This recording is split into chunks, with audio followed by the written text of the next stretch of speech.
Hello বন্ধু, cooking with Anusuya চ্যানেলে আপনাকে অনেক অনেক স্বাগত। আজকে আমি রাঁধুনি বাটা দিয়ে ছোট মাছের তেল ঝাল রেসিপি নিয়ে হাজির হয়েছি। আশা করছি ভালো লাগবে। আর আমার চ্যানেলকে সাবস্ক্রাইব করে পাশে থাকা বেল আইকনকে প্রেস করে আমার পাশে থাকার অনুরোধ রইল। তো চলুন কিভাবে তৈরি করছি দেখে নিন। রাঁধুনি বাটা দিয়ে ছোট মাছের তেল ঝাল। এখানে আমি 250 গ্রাম মতো চাঁদা মাছ নিয়েছি। তো আমাদের দিকে এটাকে চাঁদা মাছ বলে, আপনাদের দিকে কি বলে সেটা কমেন্টে জানিয়ে বলবেন প্লিজ।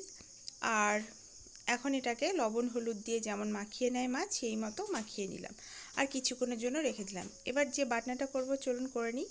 এখানে 4টে শুকনো লঙ্কা, 1 চামচ জিরে, হাফ চা চামচ রাঁধুনি, 1 ইঞ্চি আদা কুচি দিয়ে কিছুটা জল দিয়ে এর একটা মিহি পেস্ট আমি এখন বানিয়ে নিচ্ছি। রাঁধুনি বাটার গন্ধ খুবই সুন্দর, খুব সুন্দর একটা গন্ধ এসেছে।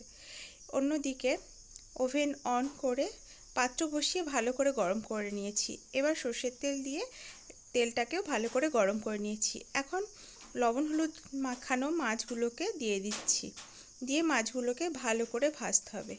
এই মাছগুলো খুব লাল করে ভাজবো না, কড়া করে হালকা একটা বাদামি রং এলে এটাকে তুলে নেব। তো এপিট ওপিট ভালো করে উল্টে পাল্টে বাদামি রং করে ভেজে এখন মাছগুলোকে তুলে নিচ্ছি। তো এখন যে মাছ ভাজা তেল রয়েছে ওই তেলের মধ্যেই তেল ঝাল রান্না করব। তো যে তেলটা রয়েছে মাছ উঠিয়ে নেবার পরে এই তেলের মধ্যে আমি কিছুটা ফোড়ন দেব। ফোড়ন হিসাবে দিলাম একটা তেজপাতা, 2টা শুকনো লঙ্কা, হাফ চা চামচ গোটা জিরে। এবার ভালো মতো ভেজে নিয়ে এবার বেটে রাখা মশলাটা দিয়ে দিচ্ছি। রাঁধুনি, আদা, জিরে, শুকনো লঙ্কার যে পেস্টটা করেছিলাম ওইটা দিয়ে দিলাম। দিয়ে এবার ভালো করে নাড়াচাড়া করে একটুখানি ভেজে নেব। যতক্ষণ না সুন্দর গন্ধ ছাড়ছে আর কাঁচা ভাব চলে যাচ্ছে, তেল ছাড়া হচ্ছে, ততক্ষণ ভেজে নেব। তো ভেজে নেওয়া হয়ে গেছে। এবার দিচ্ছি 1 চামচ হলুদ, স্বাদ মতো লবণ, চিনি, আপনার স্বাদ মতো লবণ চিনি ব্যবহার করবেন। এখন ভালো করে কষিয়ে নিচ্ছি। দেখুন তেল ছাড়া হয়ে গেছে, আমার মশলা কষানো হয়ে গেছে। এবার মিক্সির জারে যে মশলা লেগেছিলো ওর মধ্যে কিছুটা জল দিয়ে দিলাম।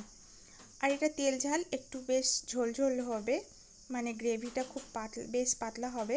তো এবার ভাজিয়ে রাখা মাছগুলো দিয়ে দিলাম, দিয়ে একটুখানি মিশিয়ে দিয়ে কিছুক্ষণের জন্য ফুটতে দিলাম। ভালো মতো ফুটে এলে এবার 3টে কাঁচা লঙ্কা কুচি করা ওইগুলো রেখেছিলাম ওইগুলো দিয়ে দিলাম, দিয়ে আবারও নাড়াচাড়া করে দিচ্ছি, দিয়ে কিছুক্ষণের জন্য ফুটতে দিচ্ছি। এবার আমার রেডি হয়ে গেছে, এবার নামিয়ে নিয়ে পরিবেশন করব।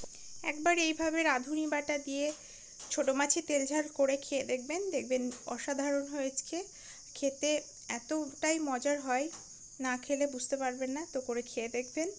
আশা করছি আমার ভিডিওটি ভালো লাগছে। আর ভালো যদি লাগে তাহলে লাইক, কমেন্ট, শেয়ার, সাবস্ক্রাইব করে আমার পাশে থাকার অনুরোধ রইল। তাহলে নেক্সট ভিডিওর সঙ্গে আবারও দেখা হচ্ছে। তো ততক্ষণে দেখতে থাকুন, আমার সঙ্গে থাকুন। ধন্যবাদ।